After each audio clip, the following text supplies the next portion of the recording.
Assalamualaikum warahmatullahi wabarakatuh. Alhamdulillah alladzi bini'matihi tatimmu shalihat.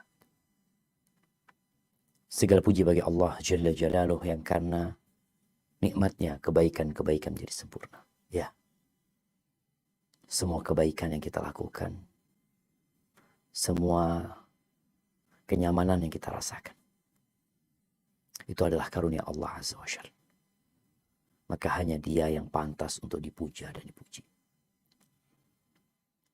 Dan semoga Allah senantiasa membantu kita, menolong kita agar selalu mengingatnya, bersyukur kepadanya, dan beribadah yang baik. Allahumma salli wa sallim ala abdika wa rasulika Sayyidina wa maulana Muhammadin wa ala alihi wa ashabihi ajma'in. Ya Allah, semoga salawat dan salam, berkah dan nikmat senantiasa Engkau curahkan untuk hamba kekasih-Mu, untuk baginda Nabi kita Muhammad alaihi salatu wassalam, untuk keluarga beliau, untuk istri-istri beliau, untuk putra-putri beliau, dan untuk seluruh sahabat Nabi. Semoga Allah meridhai kita bersama mereka. Amma ba'd, kembali kita belajar. Kembali kita hadir bersama, walaupun tidak di tempat yang sama,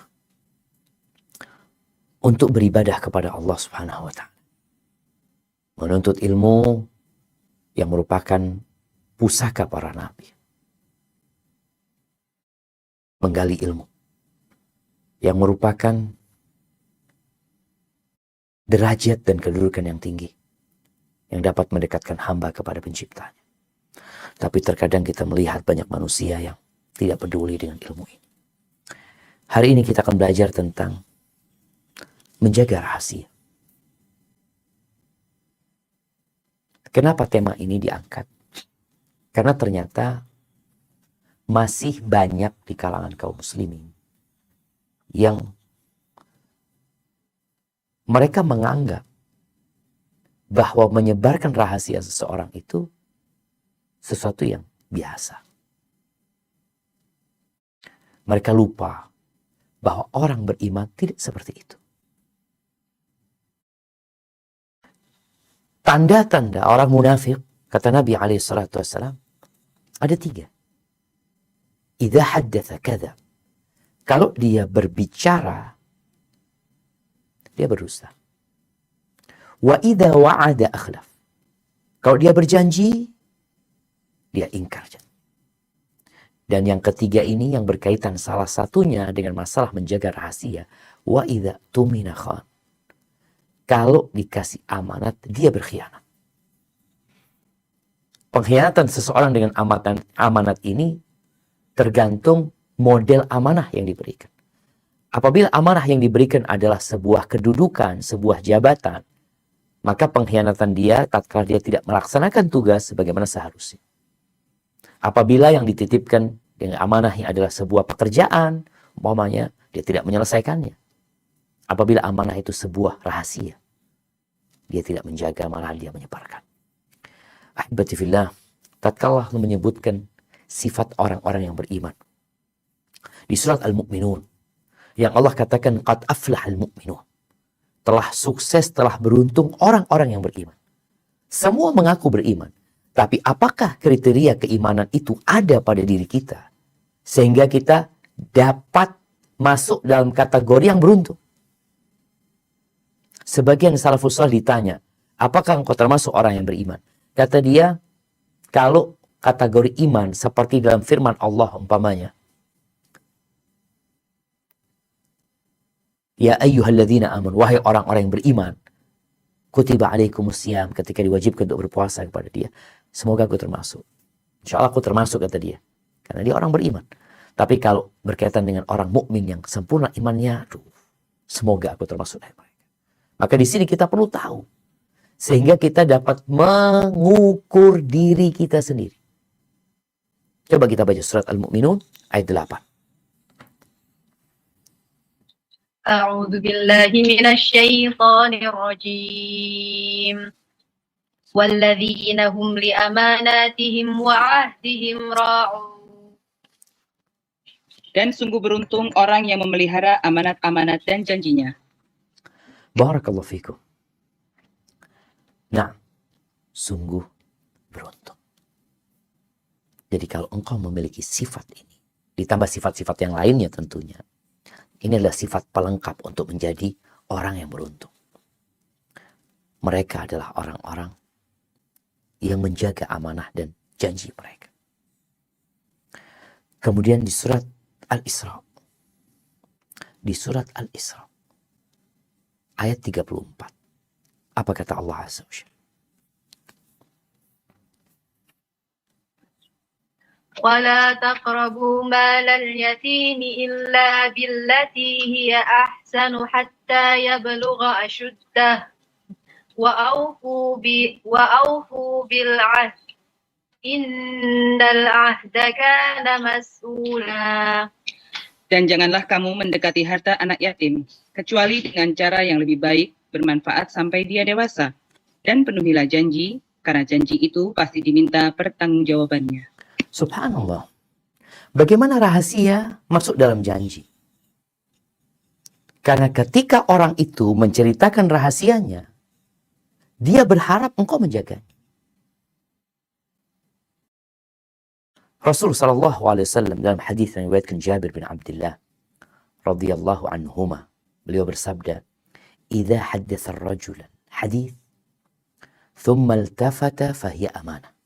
Apabila seorang berbicara satu pembicaraan, kemudian dia menoleh ke kanan atau ke kiri, dia menoleh untuk memastikan kondisi yang ada. Maka kata Nabi SAW, fahiya amanah, itu amanah. Diambil janji atas dirimu untuk menjaga. Ketika engkau tidak bisa menjaga amanah, menjaga rahasia, engkau sampaikan, afwan ya, anak kalau yang rahasia-rahasia, anak takut, anak takut gak bisa jaga. Jadi itu jangan cerita sama anak. Karena ada sebagian orang yang ember umpamanya. Yang dia punya banyak kawan, dia suka berbicara, suka ngomong. Yang dikhawatirkan omongan dia akhirnya kebawa-bawa yang rahasia tadi. Tapi seorang mukmin harus berusaha untuk menjadi karakter yang amanah. Diusahakan, diperjuangkan. Paling tidak dia tahu Allah mengawasin dia. Sehingga dia takut dengan sifat-sifat munafik yang dapat mengantarkan dia kepada neraka. Ahibati fillah, ada amanah dalam keluarga. Nah, dan kadangkala keluarga ini bubar. Ya, Allah tidak mentakdirkan ya keluarga itu sampai mati. Ada pernikahan yang berumur 1 tahun, ada yang 3 bulan, ada yang 20 tahun. Dalam 20 tahun atau dalam fase yang pendek pun, 3 bulan umpamanya, suami istri ini ada banyak rahasia di antara mereka. Imma itu rahasia yang berkaitan dengan tubuhnya. Imma itu rahasia tentang kekurangan dia. Atau rahasia yang terjadi di atas ranjang. Ini benar-benar harus dijaga. Walaupun nanti bercerai. Sampai ada sebuah cerita, jamaah. Ada seorang yang disebarkan isu bahwa dia hendak menceraikan istrinya. Datanglah kawan dia menanyakan, aku dengar ini engkau hendak menceraikan istrimu. Apa masalah dia? Suami yang soleh, suami yang bertakwa kepada Allah akan menjaga amanah. Maka laki-laki mengatakan, apa urusanmu sama istriku? Apa urusan? Sahih. Kenapa kita ngurusin bininya orang? Kenapa kita sibuk dengan istrinya orang? Inilah yang membuat kondisi sosial di masyarakat tidak baik. Karena kita mau tahu ada apa dengan dia, ini dan itu. Akhirnya dapat berapa lama betul dia menceraikan. Sampai lama gak ketemu sama kawannya ini, ternyata istrinya udah menikah lagi akhirnya. Datang nih kawannya, ahlan wa sahlan kata dia. Sekarang ingat, dia bukan istrimu lagi. Apa masalahmu dengan dia? Kata orang ini, apa urusanmu sama istri orang? Ahibbatifillah. Kita punya banyak urusan yang seharusnya kita urusin. Bukan ngurusin istrinya orang, suaminya orang. Maka subhanallah, Nabi SAW menyebutkan tentang amanah yang harus dijaga. Artinya semua amanah harus dijaga. Semua rahasia harus dijaga ya. Tapi ada perkara yang subhanallah itu sangat buruk sekali kalau disebarkan. Abu Sa'id Al-Khudri radhiyallahu anhu meriwayatkan bahwa Nabi SAW bersabda, Inna min asyarrin nas indallahi manzilatan. Termasuk orang yang paling buruk kedudukannya di sisi Allah pada hari kiamat. Boleh jadi ini orang di sisi kawan-kawannya paling baik. Tapi di sisi Allah ini orang yang paling buruk kedudukannya. Siapa? Ar-rajulu yufdi ila imra'atihi wa tufdi ilai thumma yanshuru sirrah. Seorang laki-laki yang menghubungi istrinya, istrinya menghubungi dia, kemudian laki-laki ini menyebarkan rahasia perempuan itu. Rawahu Muslim. Al-Imam Nawawi menyebutkan ketika mensyarah hadis ini, di dalam hadis ini ada petunjuk diharamkannya menyebarkan apa yang terjadi antara suami istri. Dari hal-hal yang menyenangkan di atas ranjang ya. Dan menyebutkan secara detail apa yang terjadi antara dia dengan istrinya. Baik itu perbuatan atau ucapan atau yang seperti itu. Nabi SAW memberikan sebuah permisalan. Ini banyak loh jemaah. Ana pernah ngisi kajian di tempat umum ya. Dia cerita, ini orang-orang nih kadang kala pagi-pagi datang kerja. Cerita tadi malam aku sama istriku kayak gini, kayak gini, kayak gini. Subhanallah. Rasulullah SAW cerita Asma binti Yazid. Dia pernah kumpul bersama Nabi. Dan di situ ada laki-laki dan ada para wanita juga. Tapi di tempat yang berbeda tentunya. Lalu Nabi SAW mengatakan, La'alla ar-rajula yaqulu ma yaf'aluhu bi ahlihi. Wala'alla imra'atan tukhbiru bima fa'alat ma'a zawjiha. Mungkin ada di antara laki-laki yang menceritakan apa yang dia lakukan sama istrinya. Urusan ranjang ini. Atau sebaliknya ada perempuan yang memberitakan apa yang dia lakukan sama suaminya. Kata Asma, fa'arammal qaw. Orang-orang ditanya kayak gitu diam. Ini sahabat ya. Karena kadang-kadang cerita urusan ranjang ini enak didengar. Kadang-kadang mereka yang mendengar minta tambahan cerita. Dan orang yang bercerita boleh jadi disenangi sama kawan-kawannya. Karena dia akan ditanggap. Kalau ada fulan zen. Nggak ada yang jawab. Apa kata Asma binti Yazid? Wallah ya Rasulullah. Innahunna la yaqulna wa innahum la yaf'alun. Karena semuanya nggak ada yang jawab. Maka Asma bintu Yazid mewakili mereka mengatakan, benar, demi Allah ya Rasulullah, mereka perempuan-perempuan melakukan itu dan yang laki-laki sama juga. Apa kata Nabi SAW? La fala taf'alu. Kalian jangan melakukan itu. Fa innama dzalika mathalu syaitan. Fa innama dzalika mithlu syaitan. Laqiya syaitana. Yang kalian lakukan itu seperti setan jantan ketemu setan betina di jalan. Faghasyiah. Lalu setan jantan ini menghubungi setan betina. Wan nasu yanzurun. Dan orang di jalan ngeliatin. Artinya menceritakan rahasia ranjang. Ini seperti setan. Hadis rawahu Abu Dawud. Dan disahihkan oleh Syekh Albani. Rahimahullahu ta'ala. Maka berkaitan dengan urusan ranjang ini, dalam dunia rumah tangga, Nabi SAW mengatakan, Inna min a'zamil amanah. Beliau menyebutkan dengan lafaz, termasuk amanah yang paling besar di sisi Allah pada hari kiamat tuh, urusan ranjang suami istri.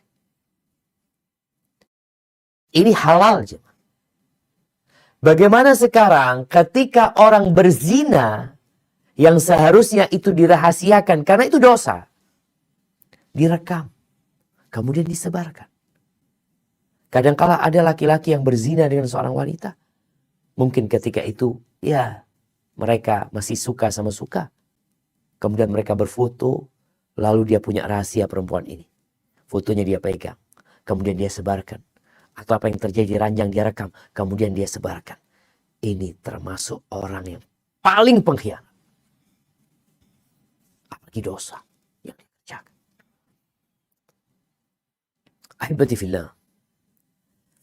Berkaitan dengan amanah ini, ada amanah dalam keluarga yang berupa ucapan. Suami ngomong sama istrinya berkaitan dengan keluarganya. Tahu-tahu sama istrinya disebarkan kepada keluarganya sang istri. Atau disebarkan kepada kawan-kawannya. Atau terjadi sesuatu dalam rumah tangga yang sang suami minta supaya dirahasiakan. Dan ternyata sang istri menyebarkan. Allah Jalla Jalaluh telah menegur sebagian istri-istri Nabi Sallallahu Alaihi Wasallam gara-gara mereka menyebarkan rahasia Nabi. Bahkan kejadian ini menjadi salah satu sebab turunnya satu surat lengkap. Satu surat lengkap. Yaitu surat At-Tahrim. Coba kita baca ayat 1 sampai 3-nya. Nanti kita akan baca ayat 10-nya juga. Dibaca ayat 1 sampai 3.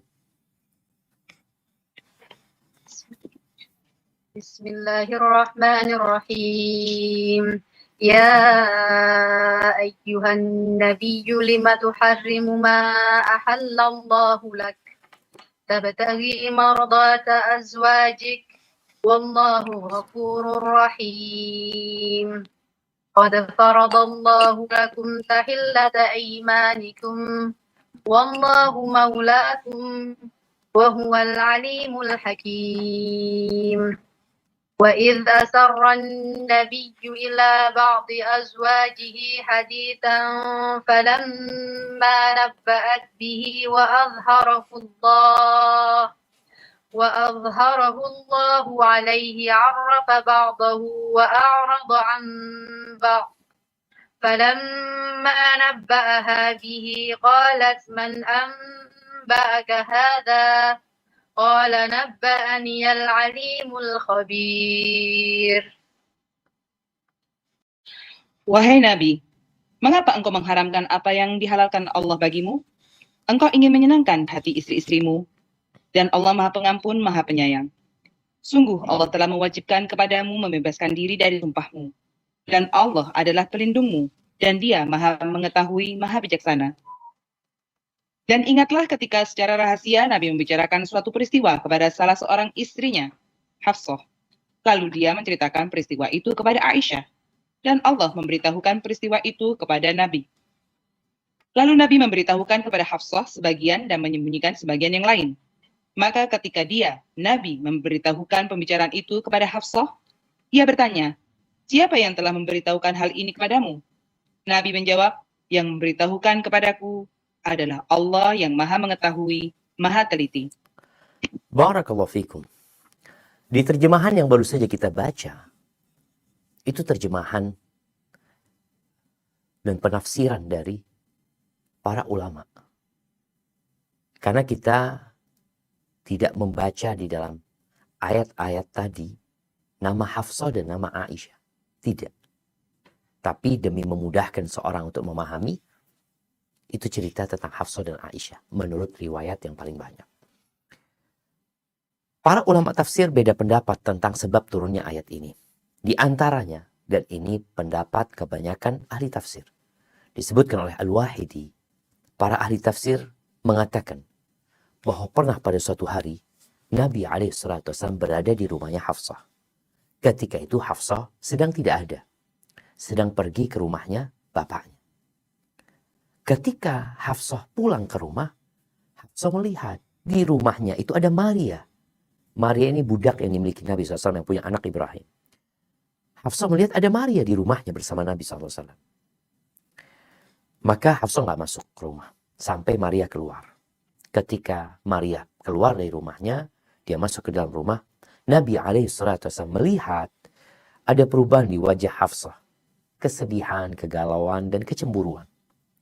Maka Nabi SAW mengatakan kepada dia, engkau jangan ngasih tahu Aisyah tentang apa yang terjadi. Dan aku janji sama engkau, aku tidak akan mendekati dia selama-lamanya.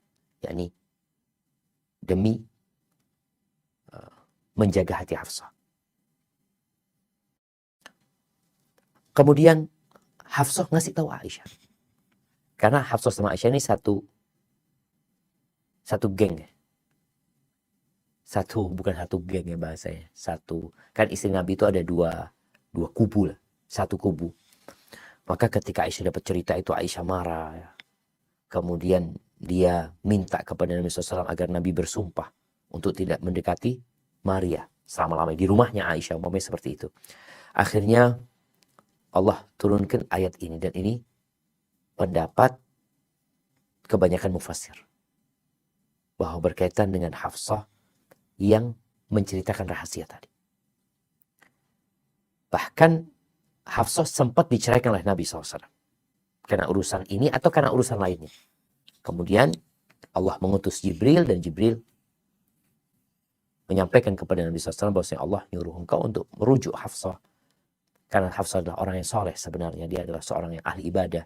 Tapi ya itulah kondisi wanita. Ada yang menyebutkan bahwasanya sebabnya berkaitan dengan madu. Nabi mengharamkan madu. Tapi ahibati fillah, kita lihat bagaimana Hafsah menceritakan rahasia suaminya. Dan itu nggak boleh. Engkau disuruh jaga amanah tersebut. Engkau jangan ceritakan kepada siapapun. Terkadang perempuan ini, ya bukan hanya perempuan ya, tapi karena ceritanya cerita istri, kadang-kala perempuan ini kepingin curhat ya, mencurahkan isi hatinya. Tapi tolong yang rahasia jangan diceritakan. Ada hal-hal yang boleh kau ceritakan. Ada hal-hal yang tidak boleh kau ceritakan. Engkau kepingin ada orang yang mendengarkan ungkapan hatimu. Tapi jangan sampai kemudian Allah murka kepada. Bagaimana Allah menegur istri Nabi. Gak seharusnya mereka melakukan itu. Baik, kemudian di ayat 10 dari surat Tahrim ini, Allah ceritakan tentang dua istri Nabi yang berkhianat. Akhirnya tentunya Hafsah dan Aisyah bertobat. Selesai urusannya. Mereka bertobat, mereka minta maaf. Allah terima tobat mereka. Karena Nabi SAW tidak menceraikan mereka dan tetap mendidik mereka. Di surat At-Tahrim ayat 10. Apa kata Allah Azza wa Jalla tentang dua istri Nabi. Ada dua Nabi. Dua istri, dua Nabi. Ya, silakan dibaca. ضرب الله مثلا للذين كفروا امرأة نوح وامرأة لوط كانتا تحت عبدين من عبادنا صالحين فخانتاهما فلم يغنيا عنهما من الله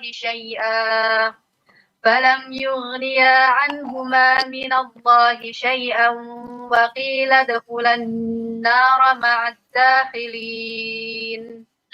Allah membuat perumpamaan bagi orang-orang kafir, istri Nuh dan istri Lut. Keduanya berada di bawah pengawasan dua orang hamba yang soleh di antara hamba-hamba kami. Lalu kedua istri itu berkhianat kepada kedua suaminya. Tetapi kedua suaminya itu tidak dapat membantu mereka sedikit pun dari siksa Allah.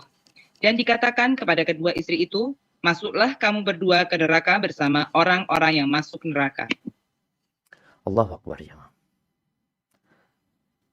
Hampir semua istri ingin masuk surga.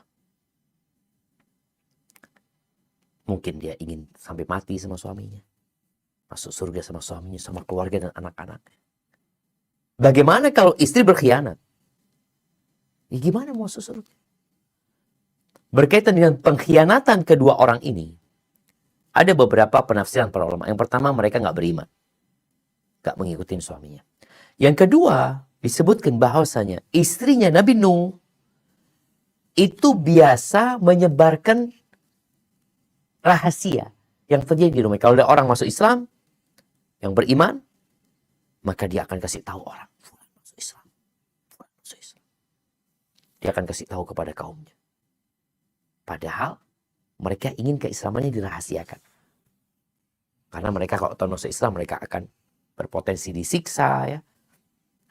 Ini istri Nabi Nuh suka menyebarkan itu. Ini di antara penafsiran. Adapun istri Nabi Lut, kalau Nabi Lut itu ada tamu, malah dia yang ngasih tahu orang-orang. Di rumah ada tamu, ganteng-ganteng.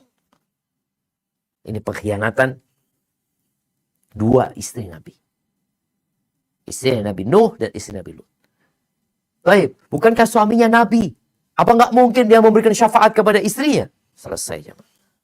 Allah sebutkan, masuklah kalian ke neraka bersama orang-orang yang masuk neraka. Maka para istri tolong jaga amanah supaya engkau masuk surga. Ahibati fillah, Nabi kita alaihi salatu wassalam mendidik keluarganya agar menjaga amanah.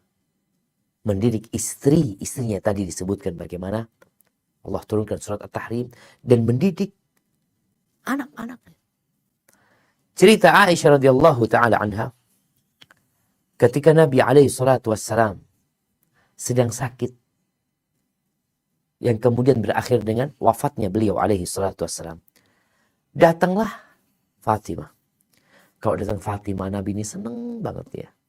Beliau mengatakan, marhaban bibnati, selamat datang putriku, katanya. Kemudian didudukkan di kanannya atau di kirinya. Kemudian Nabi ngomong bisik-bisik sama Fatimah. Yang omongan itu menyebabkan Fatimah menangis.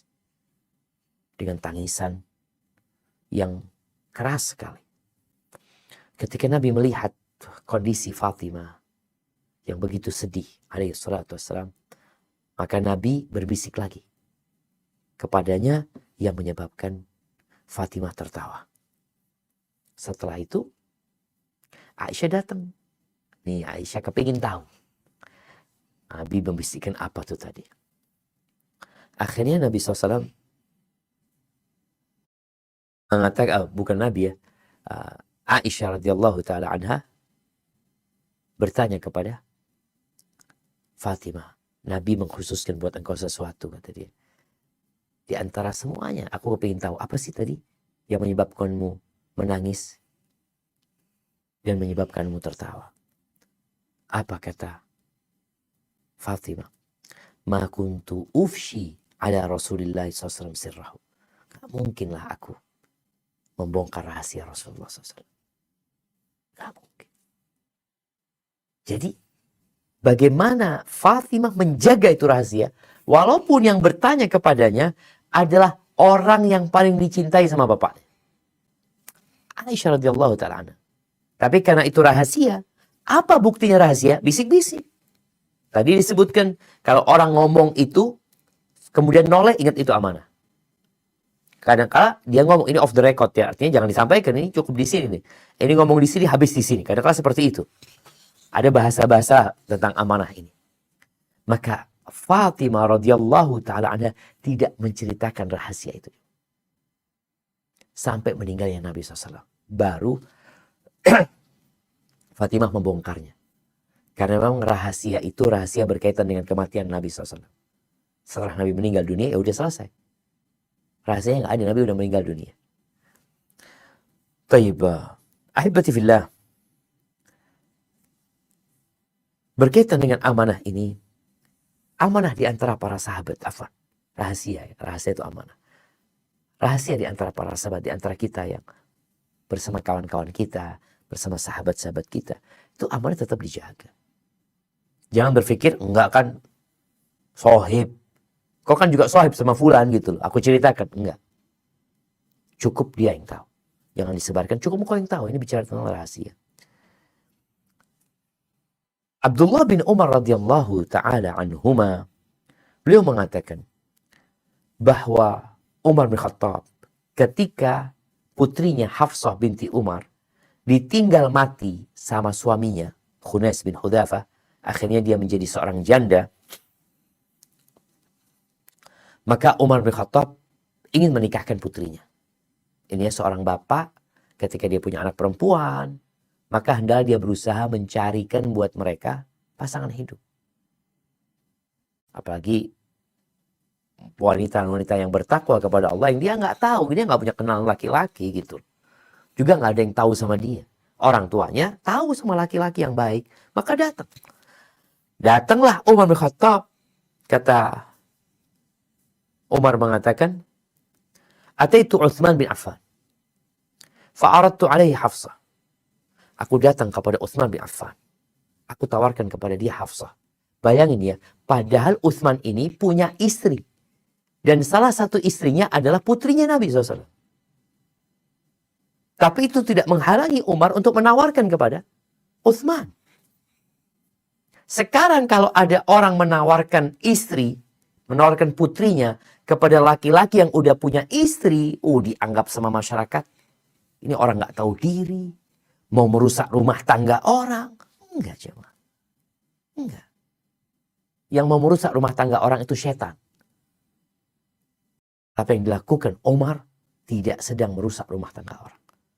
Tapi dia ingin menyelamatkan putrinya dan memperindah rumah tangga orang. Apa kata Utsman ketika ditawarin Hafsah? Sa'andur fi amri. Aku akan mikir dulu. Mikirkan, dia punya istri gitu. Aku mau mikir dulu. Falabithu layali. Thumma laqiyani. Akhirnya dapat beberapa malam, berjumpalah dengan Umar lagi Utsman ini. Maka kata Utsman, qad badali an la atazawwaj yaumi hadza. Aku kok sekarang sedang enggak ingin nikah. Dia sudah punya istri, tapi masih belum 4 gitu. Maka dia mengatakan, aku kok kayaknya sedang enggak mau menikah. Setelah dapat informasi itu, ya Umar nyari orang lain. Berjumpalah dia dengan Abu Bakar. Subhanallah, jarak umurnya Umar sama Abu Bakar ini kira-kira 10 tahun. Artinya Umar menawarkan putrinya kepada sahabatnya yang umurnya 10 tahun di atasnya Umar, bukan di atasnya Hafsah. Kalau sama Hafsah jaraknya lebih jauh lagi. Dan ketika itu Abu Bakar sudah di atas 50 tahun. Ketika ditawarin Hafsah ini udah tua. Jadi seorang sahabat menawarkan putrinya kepada sahabatnya itu hal yang lumrah, jemaah. Apalagi dia tahu sahabatnya orang soleh, orang yang bertakwa gitu. Cuma kan sekali lagi, orang akan memandang hal itu sebagai bentuk merusak rumah tangga orang lain. Enggak. Fakultu, maka Umar langsung nodong Abu Bakar. Apa kata Umar? In syi'ta zawajtuka Hafsah binta Umar. Kalau engkau mau, aku nikahkan engkau dengan Hafsah binti Umar. Kalau Abu Bakar mengatakan qabil itu aku terima, selesai. Pernikahan terjadi. Pernikahan itu enggak ruwet ya.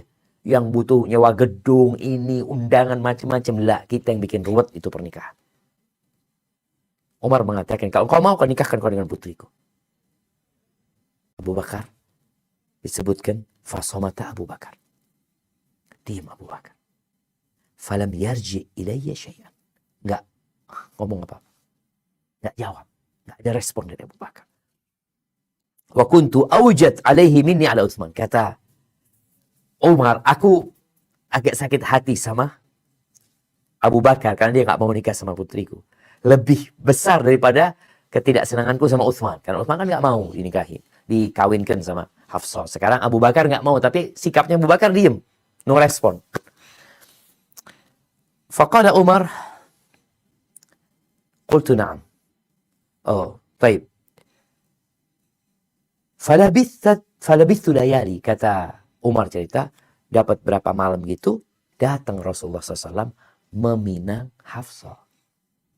Maka aku pun menikahkan dia sama Hafsah. Selesai, prosesnya mudah sekali.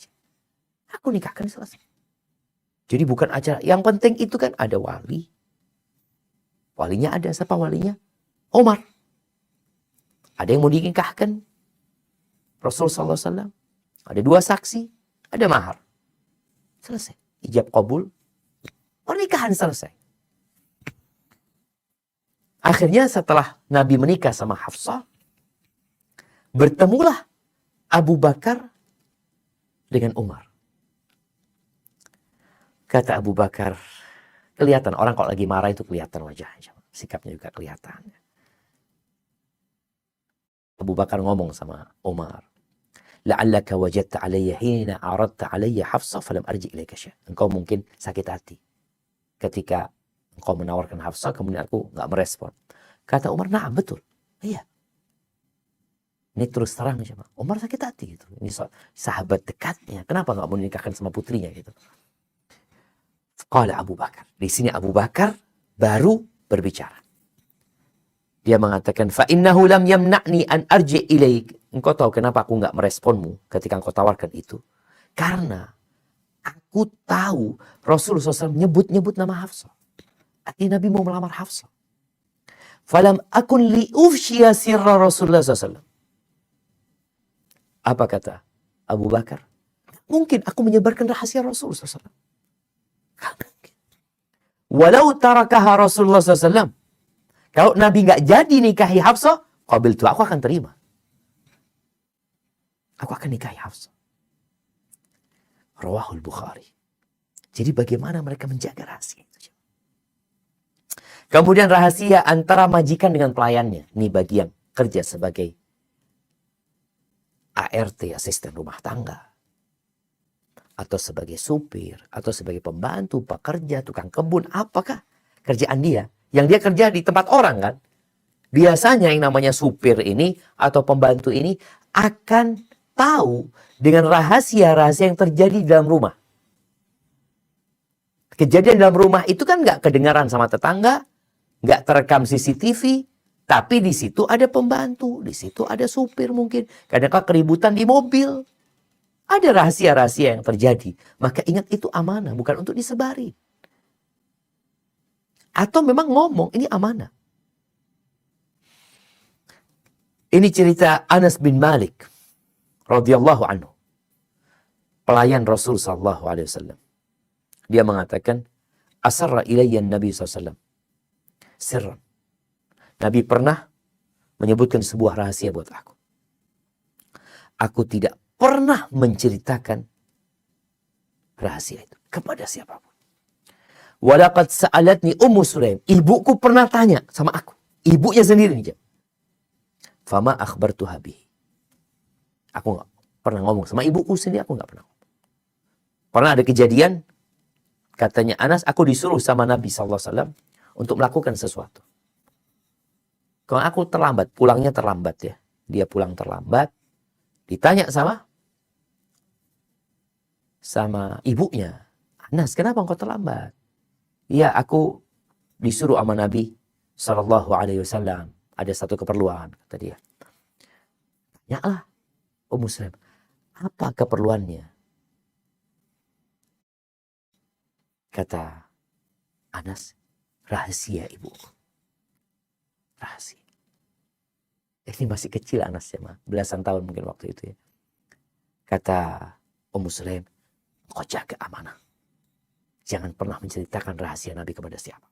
Sampai kepada ibunya sendiri. Ahibati fillah. Ada cerita lain. Cerita di masa sahabat ya. Muawiyah radhiyallahu ta'ala anhu itu pernah bercerita dengan salah satu kerabatnya. Dia cerita dekat sama Muawiyah. Ceritakan sesuatu, udah. Sang anak ini datang sama bapaknya. Bapaknya ini juga masih saudara sama Muawiyah. Ngomong sama bapaknya, Muawiyah itu sampaikan sesuatu sama aku. Dan menurutku, dia mungkin kalau ketemu engkau, dia akan menceritakan kepada engkau. Artinya dia nggak ada yang rahasia sama engkau lah. Apa kata bapaknya kepada putranya ini? Jaga rahasia Amirul Mukminin. Jaga. Jadi dalam dunia rahasia ini jemaah, kita perlu ada ta'awun. Ada saling tolong-menolong dalam menjaga rahasia. Kita jangan meminta orang menceritakan rahasia. Kalau kita dikasih tahu, orang itu mengatakan ini rahasia. Ngomong apa dia? Apa rahasianya? Jangan. boleh jadi orang itu terpancing untuk menceritakan. Dan kita akan dapat dosa. Karena kita termasuk yang berusaha untuk menyingkap rahasia. Seharusnya kalau ada orang menyampaikan sesuatu yang rahasia, kita ngomong, kalau itu rahasia jangan diceritakan. Jangan. Bukan malah kita mencari tahu rahasia tersebut. Istilahnya kulaan, ya. Cari sana, ngomong apa sih fulan, ngomong apa sama fulan. Jangan. Ahibati fillah, sulit ya menjaga lisan. Oleh karena itu ketika Nabi SAW mengatakan kepada Mu'ad bin Jabal, beliau mengeluarkan lisannya, memegangnya, mengatakan, amsik alaika hadha, jaga. Lisan ini kau jaga. Maka Mu'ad bertanya, wa inna la mu'akhaduna bima natakallamu bihi. Apakah kita akan dihukum, dihisab dengan apa yang kita bicarakan? Kata Nabi SAW itu orang-orang yang tersungkur dalam neraka, yang masuk ke dalam neraka. Apa sih sebenarnya masalahnya? Kebanyakan mereka hasa itu al-sinatihim. Adalah karena mereka menuai kerjaan lisan mereka. Nabi SAW memberikan sebuah arahan bagi kita. Man kana yu'minu billahi wal yawmil akhir. Barang siapa yang beriman kepada Allah dan hari akhir, falyaqul khairan aw liyasmut. Hendaklah dia mengatakan yang baik atau diam. Menyebarkan rahasia termasuk perbuatan tercela. Maka hendaklah kita melihat tatkala hal itu adalah off the record yang gak boleh disampaikan kemana-mana, yang kau jaga. Barakallahu fiik, mungkin itu yang dapat kita kaji pada kesempatan kali ini. Semoga Allah Azza wa Jalla memberikan kepada kita kekuatan untuk menjaga rahasia. Nah, tafadhol, kita mungkin masuk ke sesi tanya jawab. Nah. Assalamualaikum Ustadz dari Sydney. Waalaikumsalam warahmatullahi wabarakatuh. Ahlan wa sahlan. Nah. Iya, mau tanya Ustadz. Kalau kita punya sahabat itu curhat ke kita tentang sesuatu yang sangat sensitif dan tidak baik mengenai dia gitu ya Ustadz. Nah. Tapi kita nggak tahu cara nanggepinnya. Bolehkah kita mencari solusi karena dia minta ditolong gitu, mencari solusi ke orang yang dipercaya, misalnya suami kita gitu Ustadz. Gimana cara ngadepinnya ya Ustadz? Jazakallah khair. Masya Allah. Barakallah fiik. Baik.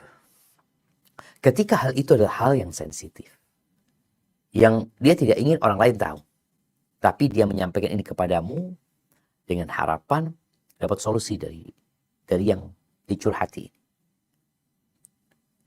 Ternyata yang dicurhati nggak tahu solusi. Maka dia berpikir untuk membantu mencarikan solusi. Silahkan, carikan solusi. Tanpa harus menyebutkan namanya. Karena kalau bicara solusi bukan berkaitan dengan nama, tapi berkaitan dengan permasalahan. Kecuali memang sang suami harus tahu dengan orangnya, karena dia harus terjun umpamanya dalam masalah tersebut. Maka rasa nggak ada masalah.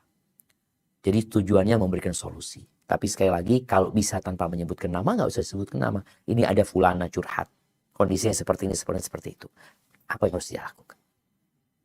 Maka insya Allah itu akan lebih baik menjaga kehormatan itu orang tanpa menyebutkan namanya. Hadza wallahu a'lam bishawab. Barakallahu fiik Ustadz dari Brisbane. Nah, tafadhali. Ya, tadi Ustadz sempat menyebutkan mengenai Anas sebagai pembantu beliau tidak menyebutkan apa yang terjadi di rumah tangga Rasulullah SAW. Lalu bagaimana jika bos laki-laki gitu ya, umpamanya Ustadz ya, kalau umpamanya dia punya selingkuhan, lalu bos yang perempuan bilang memberikan amanah kepada supirnya, jika bapak macam-macam, kamu harus laporan sama saya.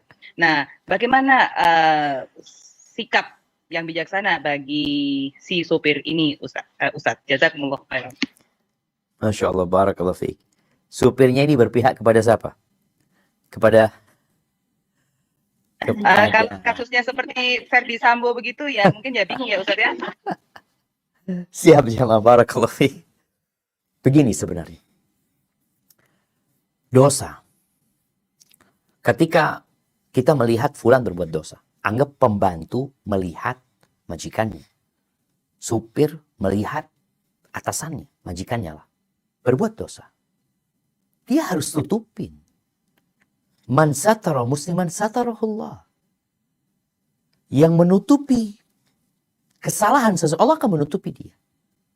Namun dia punya kewajiban amar ma'ruf nahi mungkar. Sekarang, kalau memang dia mau amar ma'ruf nahi mungkar, ya dia datang menyampaikan kepada atasan.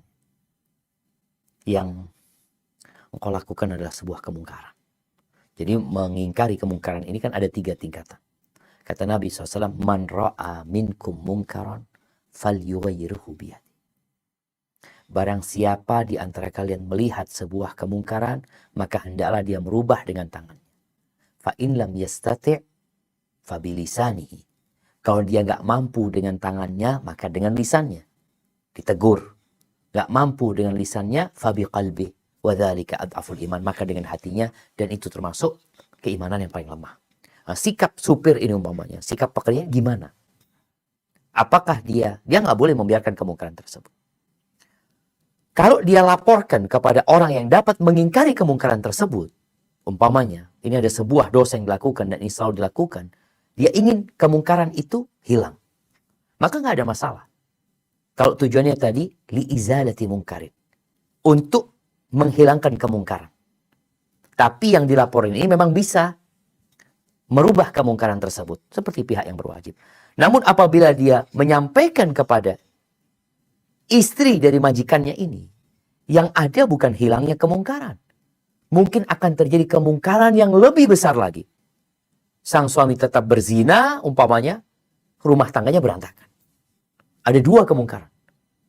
Terjadinya perceraian, dan sang suami tetap aja. Kalau tujuannya untuk memperbaiki, ya cari siapa kawannya orang tersebut. Tapi sekali lagi apabila dia tidak mengingkari dengan lisan, maka dia mengingkari dengan hatinya, dan dia meninggalkan tempat kemungkaran tersebut. Ada yang majikannya ini punya istri, tapi nikah siri. Maka kadang-kala dia berdekat sama pembantunya, sama anak buahnya kasih tahu, jangan kasih tahu ibu kalau aku punya istri lagi. Dan itu rahasia. Jadi kalau itu sebuah dosa, kita disuruh menutupi dosa, tapi kita disuruh mengingkari kemungkaran tersebut, bukan membiarkannya. Tapi kalau ternyata yang dilakukan majikannya sebenarnya sesuatu yang boleh secara agama, maka dia lebih utama untuk tidak menyampaikan kepada ibu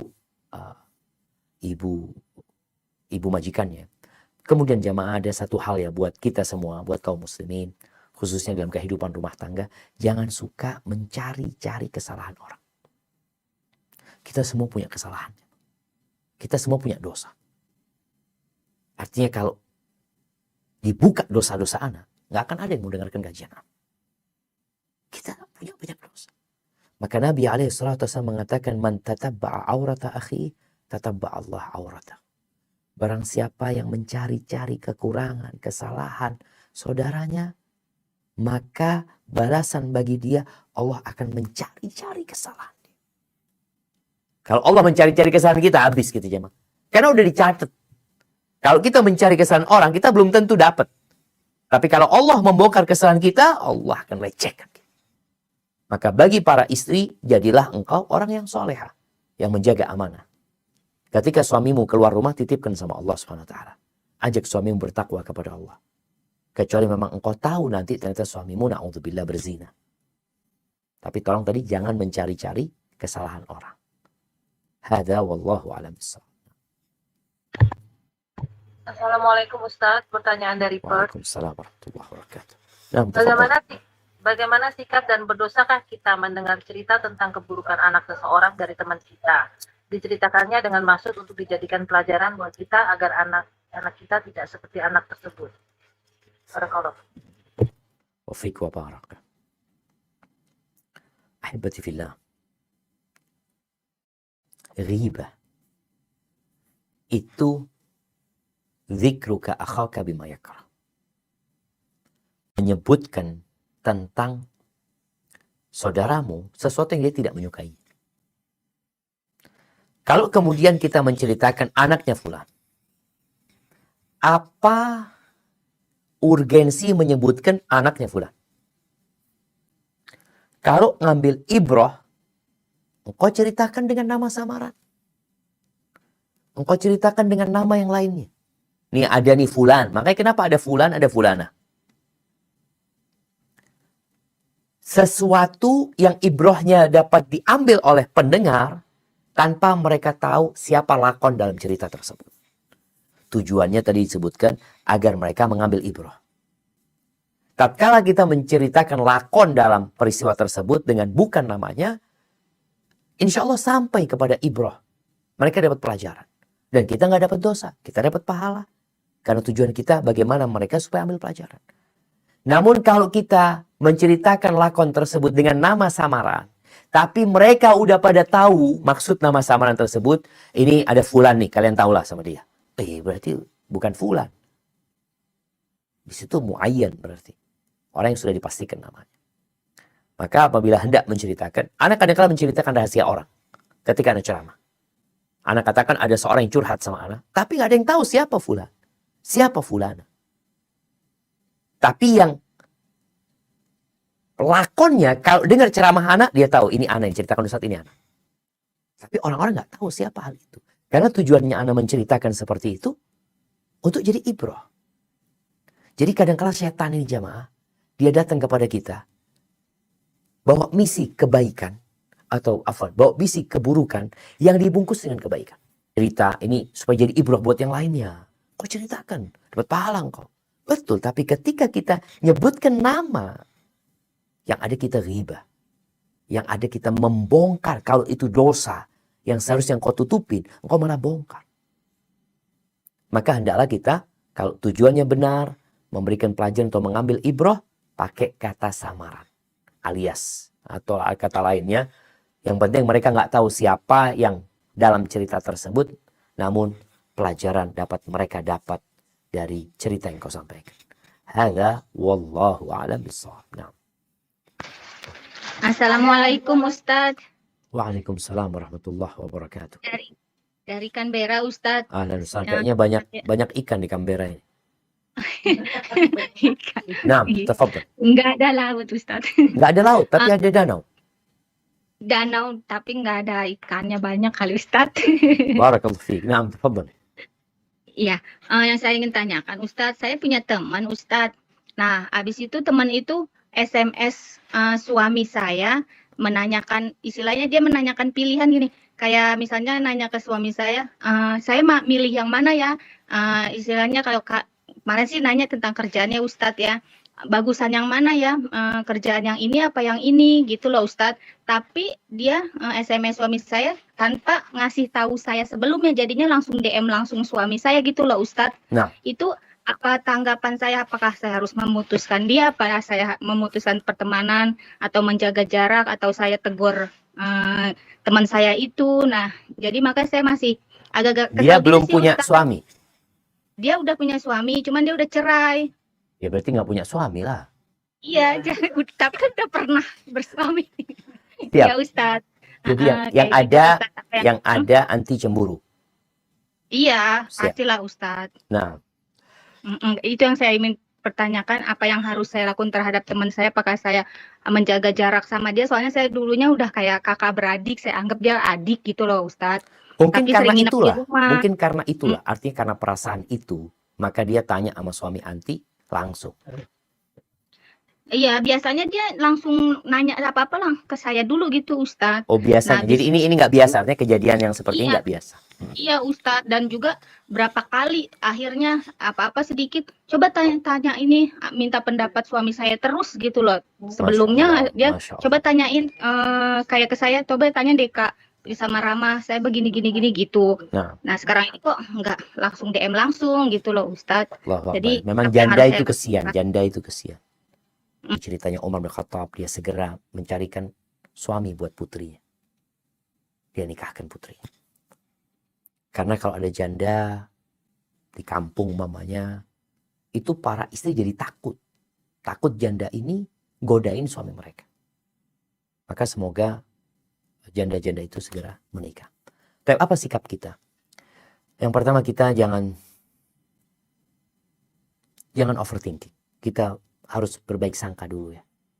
Berbaik sangka sama kawan kita, apalagi dikatakan dia sudah seperti saudara ya, sama engkau, dan kondisi dia memang sekarang adalah seorang janda yang tadi mungkin membutuhkan orang yang dapat memberikan arahan kepada dia. Di sinilah kadang-kala seorang perempuan itu jamaah, dia menikah menjadi istri kedua, istri ketiga, yang mungkin sang suami mengatakan aku nggak bisa selalu kesini, nggak apa-apa, yang penting aku punya suami, status punya suami, ada orang yang bisa aku tanya ya, ada pelindungku, ini dan itulah. Mungkin sekedar itu. Tapi dalam kasus yang ditanyakan itu, ana rasa kita baik sangka, mungkin penanya berbaik sangka sama itu sahabatnya. Namun karena memang fitnah ya, yang namanya laki-laki sama perempuan ini fitnah. Mungkin sampaikan kepada dia, aku ngelihat engkau kalau mau tanya sama suamiku lewat aku ya, supaya nggak jadi fitnah gitu loh. Kita juga jaga persahabatan. Jadi bukan menjauhinya. Semua orang itu melakukan kesalahan. Dan boleh jadi ada perempuan-perempuan itu yang memang ingin dinikahin sama suami salah seorang di antara perempuan-perempuan ini. Dia kepingin punya suami. Apakah dikatakan dia merusak? Enggak. Ketika dengan cara yang baik, dengan cara yang bijak, itu enggak sebenarnya. Tapi kan ya wanita kan nggak kepingin ya. Artinya rata-rata ke wanita itu nggak kepingin suaminya nikah lagi. Tapi Allah Azza wa Jal mensyariatkan hal itu. Maka demi menjaga persahabatan jangan sampai rusak ya. Jangan sampai rumah tanggamu rusak, persahabatanmu rusak. Apalagi perempuan itu bisa langsung DM suami. Dan nggak tahu suami bagaimana perasaan dia dengan perempuan itu.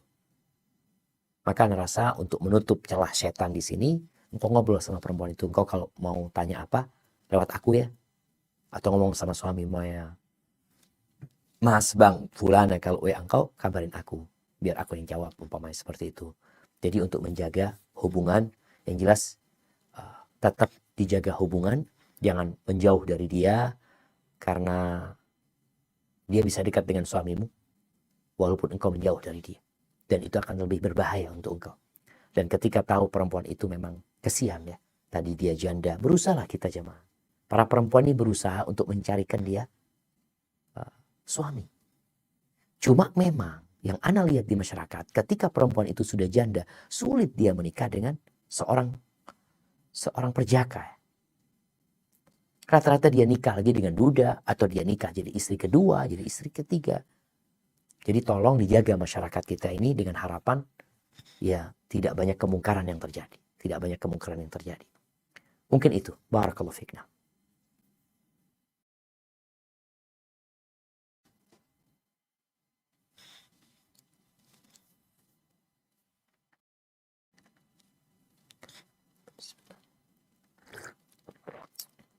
Belum ada suara, Afwan?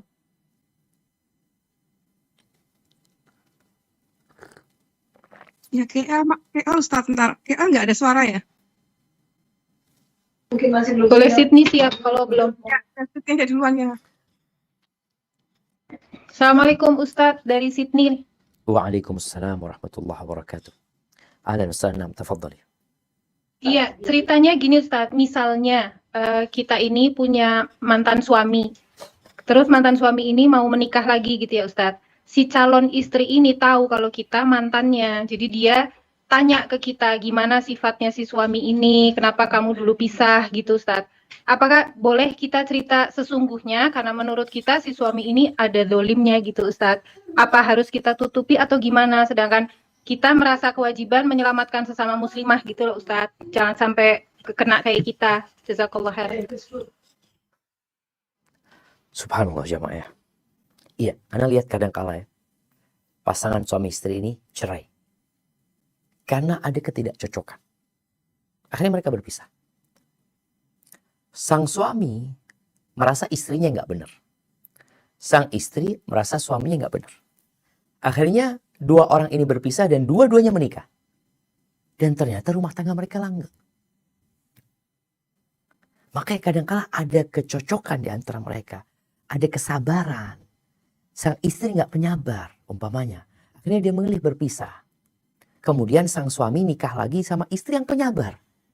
Bisa tuh jalan. Sang istri nikah lagi dengan suami yang alhamdulillah nggak marahan kayak yang dulu. Dan rumah tangga mereka berjalan baik-baik. Jadi ada hal-hal yang tidak perlu kita ceritakan. berkaitan dengan kenapa dia bercerai. Tapi ada hal-hal yang mungkin harus diceritakan. Umpamanya suamiku Fulan gimana? Fulan afwan ya. Aku tahu sama Fulan, Fulan nggak sholat, tapi sekarang nggak tahu, mungkin dia berubah. Ingat, karena orang yang dulunya buruk mungkin jadi baik. Orang yang dulunya nggak sholat, mungkin sebagian kita dahulunya belum hijrah, tapi sekarang jadi hijrah. Jadi ketika engkau ditanya sama dia, engkau dapat ceritakan kepada dia yang memang dibutuhkan. Yang memang dibutuhkan. Nabi alaihi salatu wassalam, subhanallah ya. Beliau itu ditanya oleh Fatimah binti Qais radhiyallahu ta'ala anha. Dia mengatakan, ya Rasulullah, ada dua orang yang meminangku. Satu namanya Abu Jahm, yang satu namanya Muawiyah. Ini minta nasihat. Apa kata Nabi SAW? Amma Muawiyah fasa'lukun la malalahu. Kalau Muawiyah itu miskin, dia nggak punya harta. Ini kekurangan yang disebutkan oleh Nabi SAW. Karena perempuan ini kadang-kala nikah kan, ya anak kepingin yang bisa memberikan nafkah sama aku. Gimana kalau aku nikah dengan seseorang yang nggak bisa ngasih nafkah? Mama tadi katakan, gimana suamimu? Aduh, kau kok nikah sama Fulan? Fulan waktu nikah sama aku nggak ngasih nafkah. Tapi sekali lagi mungkin dia berubah. Tapi waktu nikah sama aku dia ngasih nafkah. Mungkin seperti itu. Kemudian, wa amma Abul Jahm. Adapun Abul Jahm, fala yada'ul asa an atiqih. Abu Jahm itu adalah sosok orang yang sering melakukan perjalanan. Jarang pulang. Ada yang mengatakan dia tidak meletakkan tongkat dari pundaknya. Ada dua penafsiran. Dia orang yang sering keluar kota, sering safar. Atau dia suka mukul. Nabi katakan. Jadi dalam bab nasihat itu, kita nggak perlu nyeritakan semuanya. Kita yang dibutuhkan sama dia. Mamanya kalau dikatakan tadi, dia suka mukul dulu waktu nikah sama aku. Suka mukul ya. Tapi nggak tahu sekarang. Mudah-mudahan dia sudah berubah. Karena engkau nggak tahu sekarang dia bagaimana. Sedangkan Nabi SAW ketika ditanya, beliau tahu kondisinya sekarang. Kondisi Fulan seperti apa. Karena ada hal-hal sekali lagi dalam rumah tangga itu yang mungkin orang itu bisa berubah. Yang Fulan dulu nggak pernah puasa. Kenapa engkau cerai? Ya Allah, Fulan tuh diajak puasa nggak mau, ngomongnya kotor. Kayak gitu. Tapi mungkin dia bertobat. Mungkin dia bertobat. Mungkin seperti itu. Jadi kita boleh menceritakan tapi sesuai dengan kadar yang dibutuhkan aja. Nabi SAW tidak menceritakan yang lain-lainnya. Cukup nih. Perempuan tuh nggak suka dapat suami yang suka mukul. Udah cukup. Kau ceritakan satu kekurangan dia yang menyebabkan dia mundur. Umpamanya. Itu benar ya. Itu kebenaran. Tapi sekali lagi kalau ternyata hal itu bisa berubah. Dulu waktu nikah sama Ana 2 tahun yang lalu. Sekarang Ana pun nggak tahu dengan kondisi dia. Tapi yang jelas dulu kondisinya seperti ini sama Ana dan mungkin dia berubah. Ini babnya bab memberikan nasihat. Apalagi dia hendak menempuh sebuah pernikahan yang akan berdampak sama dia kalau ternyata dia salah pilih nantinya. Namun sekali lagi jemaah, orang itu bisa berubah. Orang itu bisa berubah. Maka berapa banyak orang yang bercerai, yang mereka nggak cocok, ternyata mereka menikah semuanya cocok gitu loh. Alhamdulillah, alhamdulillah. Maka jangan sampai kita menyimpan dendam sama saudara kita. Tadi jangan sama mantan istri atau mantan suami. Allah mengatakan, wala tansawul fadla bainakum. Jangan melupakan ya kemuliaan atau karunia yang terjadi di antara kalian. Hadza wallahu a'lam bissawab. Nah. Ya, barakallahu fiik Ustaz. Ini ada pertanyaan titipan. Maaf di luar tema. Seperti mungkin yang Ustaz sudah ketahui bahwa di Australia ini ada tunjangan untuk keluarga yang kurang mampu. Kalau mamanya di sini ada anak yatim, lalu keluarga tersebut sudah menerima tunjangan dari pemerintah. Jika ada seruan untuk membantu keluarga ini karena anak ini adalah anak yang yatim, apakah perlu kita membantu beliau, keluarga ini, atau bagaimana? Begitu Ustaz. Jazakumullahu khairan. Tunggu, Ana mau tanya. Artinya anak itu sudah dapat santunan. Betul. Pertanyaannya, santunannya cukup nggak? Kenapa ada seruan untuk membantu dia gitu?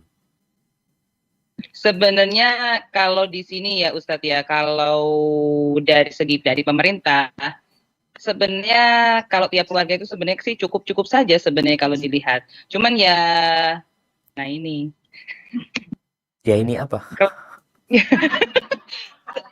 ya lifestyle-nya bagaimana gitu Ustaz, gaya hidupnya seperti apa gitu kan. Cuman kalau di sini kalau dilihat sih kalau dari segi cukup saja. Kalau dari ini ya, dari secara general, secara umum, Ya. insya Allah cukup. Masya Allah, barakallahu fiik. Iya, ahibati fillah. Yang pertama kalau bicara seruan untuk membantu orang, itu kan seruan. Kita boleh bantu, kita enggak. Boleh enggak. Dan tatkala ada banyak proposal yang masuk kepada kita boleh milih. Mana yang anak akan bantu. Kalau tadi dikatakan, ini anak yatim. Tapi kondisinya, gaya hidupnya berlebihan. Artinya kalau bicara dia dapat santunan, sebenarnya cukup. Berkaitan dengan anak yatim ini memang Allah SWT mengatakan tentang memakan harta anak yatim. Ini pihak keluarga. Jadi ketika keluarga itu dititipin hartanya anak yatim, jangan sampai dia makan dengan cara yang tidak benar. Allah Azza wa Jalla mengatakan innal ladzina ya'kuluna amwalal yatama zulman innama ya'kuluna fi butunihim nara wa sayaslawna sa'ira. Sesungguhnya orang-orang yang makan hartanya anak yatim dengan cara yang zalim, maka mereka makan api neraka. Mereka akan masuk ke neraka nanti. Contoh nih, kalau bicara tadi gaya hidup ya, umpamanya anak yatim ini sebenarnya ya cukup dia makan satu paha ayam. Oh, yang dikasih amanah menjaga anak yatim itu, yang pegang uang itu belinya 1 potong ayam. Si anak yatim cuma makan 1 paha, sisanya dimakan sama mereka. Nggak boleh. Jadi kalau bicara boleh kita tidak memberi, itu bebas. Kita mau ngasih atau tidak itu bebas. Apalagi sekali lagi kalau ternyata uang itu dia sudah cukup hanya gaya hidup. Memang kalau bicara kebutuhan hidup jemaah, kebutuhan hidup itu terbatas. Tapi kalau bicara gaya hidup itu nggak ada batasnya. Makanya kenapa orang-orang di luar itu membuat tas dengan harga 1 miliar. 5 miliar. Kenapa mereka melakukan itu? Padahal tas kita tahu buat wadah sesuatu. Untuk gaya hidup bukan kebutuhan hidup. Kita semua butuh sama tas. Tapi kenapa harus yang mahal gitu? Kita semua butuh dengan makan.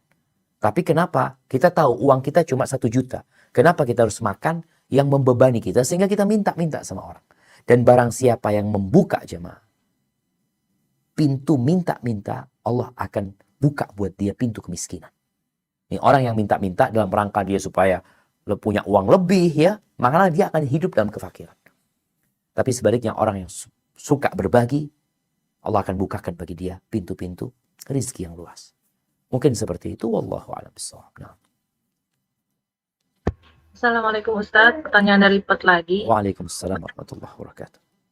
Nah, berdasarkan penjelasan tentang Fatimah membongkar rahasia Nabi setelah beliau meninggal, bolehkah kita membongkar rahasia seseorang ketika orang tersebut sudah meninggal tentang kebaikan atau keburukannya Ustadz? Nah, barakallahu fiik. Iya jemaah, berkaitan dengan orang yang sudah meninggal dunia, tergantung bentuk rahasia yang disampaikan. Ada rahasia yang hidup mati, gak boleh disebarin. Tapi ada rahasia yang boleh disebarin karena ada maslahat. Contohnya, fulan itu pernah berbuat baik. Membantu ini, itu, macam-macam. Umpamanya dia punya banyak amal soleh. Yang tentunya dia menyembunyikan amal itu, kita yang tahu. Ketika dia sudah meninggal dunia, kita nyebarkan, gak ada masalah. Kenapa? Karena ada maslahat buat dia yang meninggal. Mudaratnya nggak ada. Mudarat dia dapat riya, pamer nggak ada, dia udah mati. Maslahatnya apa? Orang-orang akan mendoakan dia. Ini fulan ya Allah, jazahullah khair, barakallahu fiik ya Allah ya. Anda nggak tahu kalau ternyata fulan begitu baiknya. Iya. Jadi ada maslahat. Intinya ada maslahat yang memang bisa diambil dengan kita menceritakan rahasia tersebut. Tapi kalau nggak ada maslahat sama sekali, kenapa engkau menceritakan? Apalagi dikatakan dosa. Orang yang mati itu udah selesai urusannya. Kita nggak perlu menceritakan dosa dia. Kenapa? Kita kalau bongkar dosa dia, kita mau minta maaf sama dia nanti gimana? Dia udah mati. Sedangkan kita disuruh nutupin kekurangan orang lain, dosa-dosa orang lain. Dan boleh jadi yang sakit hati itu keluarganya. Yang mati udah selesai, engkau transfer pahala sama dia, dan kau berbuat dosa kepada keluarganya. Yang mendengar bapaknya atau saudaranya dijelek-jelekin, dulu gini, nggak selesai. Orang yang mati itu sudah selesai. Sampai bagaimana para sahabat itu dilarang ya, untuk mencaci maki Abu Jahal. Ada anaknya Ikrimah udah masuk Islam. itu hanya akan menyakiti anaknya gitu loh. Udah selesai mereka. Jadi intinya kalau rahasia itu sebuah kebaikan yang ada maslahat untuk diceritakan, ahlan wa. Tapi kalau nggak ada, ya sudah. Tinggal dibungkus, disimpan. Hadza wallahu a'lam bissawab. Nah. Assalamualaikum warahmatullahi wabarakatuh, Ustaz. Waalaikumsalam warahmatullahi wabarakatuh. Ahlan wa sahlan, barakallahu fiik. Nah. Kami dari Canberra lagi, Ustaz. Ada pertanyaan, bagaimana cara mendamaikan mertua dan menantu yang berselisih paham? Ya karena kesalahpahaman itu. Permasalahannya cukup pelik, cuma kayaknya mungkin kalau untuk diungkapkan terlalu panjang dan berbelit-belit. Jadi mohon ininya aja Ustaz, pencerahannya bagaimana cara mendamaikan mertua dan menantu yang berseteru karena kesalahpahaman. Tunggu, ada mau tanya. Ini Ya. antara bapaknya si wanita sama... Oh, ibu mertua dengan menantu yang perempuan. Nah, Ya. yang tanya Jazakallah sekarang khair. menantunya. Yang tentu salah satu anak ibu mertuanya ini, Salah satu saudara mereka gitu kan. iya salah satu anak ibunya itu. Tunggu, anak Tapi ibunya ini saudaranya apa bukan? bukan. Jadi kakak iparnya menantu. Kakak Jadi iparnya. ibu mertua punya anak misalkan 2. Nah, si suaminya ini aduh jadi pusing Ustaz. Gimana Kak, soalnya ini yang bertanya sebenarnya ada di sini cuma malu. Baik, anaknya 2. Baik, punya anak 2. Iya. Baik. Iya, Kemudian punya anak. si ibunya, ibu mertua ini minta tolong sama anaknya yang satu untuk Iya. membantu siapa? Untuk bantu kakaknya. Jadi Untuk bantu kakaknya. ya suaminya si menantu ini punya kakak. Tunggu, suaminya menantu punya kakak. Ya, suaminya si istri ya berarti ya. Jadi siapa? Kakak sini Kak. Tapi mungkin Ustaz, ini mungkin untuk membantu iparnya Ustaz, membantu iparnya begitu Ustaz. Bantu ipar. Iya, begitu Ustaz. membantu Jadi iparnya berarti membantu suami kakaknya. Iya, benar Ustaz. Iya. Iya betul. Siap. Barakallahu fiik. Iya, jazakallah khair Ustaz. Nah, barakallahu fiik. Ahibati fillah. Ada yang pernah kita bahas waktu itu. Namanya taghaful. 90% dari akhlak mulia itu taghaful. Taghaful itu hal-hal yang remeh ya. Itu jangan terlalu dibesar-besarin. Supaya nggak jadi masalah. Bicara sekarang, umpamanya tadi dikatakan, mamanya si perempuan, dia punya suami, diminta sama ibunya suami. Si ibu minta kepada suaminya, suami anaknya ini, bukan suami anaknya, minta kepada anaknya sendiri agar dia membantu siapa saja, membantu orang lain, membantu keponakan, membantu iparnya, membantu menantunya yang lain umpamanya. Kita itu disuruh saling membantu. Wa ta'awanu 'alal birri wat taqwa. Apa sekarang sikap menantu? Penanya tadi. Artinya dia merasa mungkin kok enak banget suami ana disuruh bantuin fulan gitu. Kalau dia suruh bantu orang lain, kita disuruh bantu orang Islam sesama muslim gitu. Maka jadilah engkau seorang menantu yang selalu mendukung suaminya. Selama suaminya mampu. Dan ketahuilah ya, mana qasad sadaqatun min mal. Sedekah itu tidak akan mengurangi harta. Enggak akan mengurangi harta. Wallahu fi aunil abdi maka al abdu fi auni akhi. Dan Allah akan membantu hambanya selama hambanya membantu orang lain. Artinya sebagai seorang menantu tadi dikatakan, bagaimana menjaga hati mertuanya. Ya dia dukung suaminya. Selama suaminya tidak mendolimin istrinya, tidak mendolimin anak-anaknya. Jadi mungkin seperti itu yang harus dilakukan. Sehingga dia mendapatkan perhatian dari mertuanya. Yang mertuanya tahu nih istri anaknya nih Masya Allah. Dan memang berat kadangkala berkaitan dengan fitnah dunia ini. Tapi insya Allah nasihat anak kepada penanya tadi, engkau perbaiki hubunganmu sama Allah. Yang kedua, engkau lihat yang dilakukan suamimu diridhoin Allah apa enggak. Apabila yang dilakukan suamimu diridhoin sama Allah SWT, engkau dukung hal itu. Ternyata kalau yang dilakukan suami satu yang dimurkain Allah, ya mau nggak mau engkau harus berusaha menghalangin dia. Dan sekali lagi, kalau itu berupa harta yang diberikan kepada orang lain, ingat, sedekah itu tidak akan mengurangi harta yang kau miliki. Bahkan yang akan terjadilah ditambah, diberkahi sama Allah Subhanahu wa taala, dan kau akan mendapatkan kebahagiaan. Dan kebahagiaan ini mahal. Orang itu mau beli kebahagiaan, artinya kedamaian, ketenangan, itu dia siap bayar mahal. Mungkin seperti itu, wallahu a'lam bishawab. Assalamualaikum Ustaz. Waalaikumsalam warahmatullahi wabarakatuh. Naam, ahlan wa sahlan, tafadhali.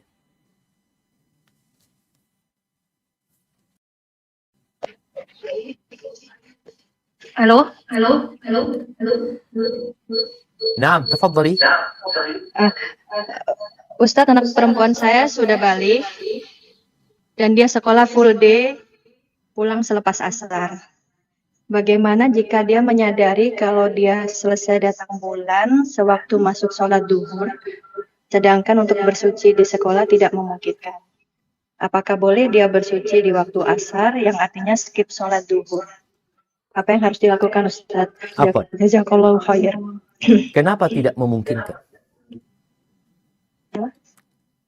Dikatakan Karena di tadi sekolah, tidak Ustaz. memungkinkan. Iya.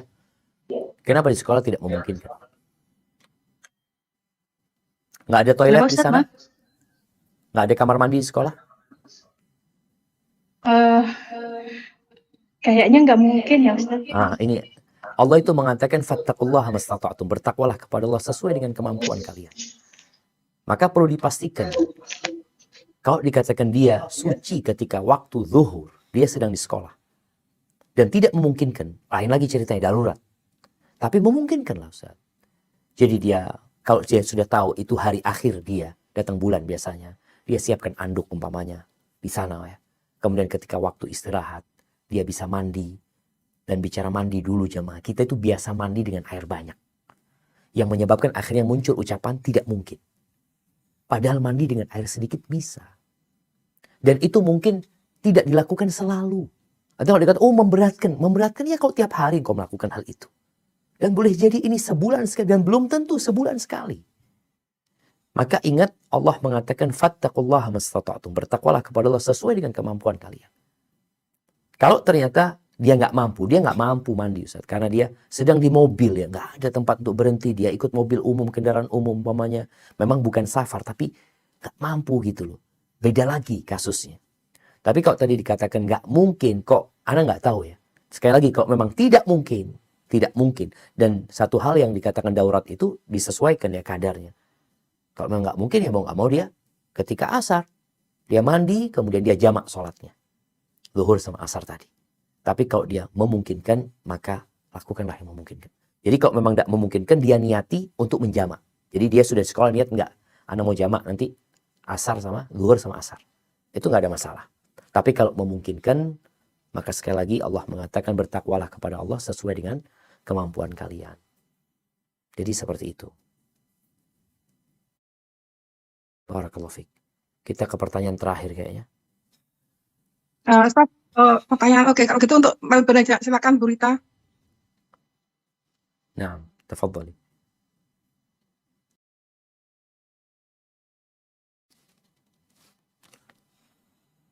Melbourne kayaknya udah tutup nih. Sydney ada.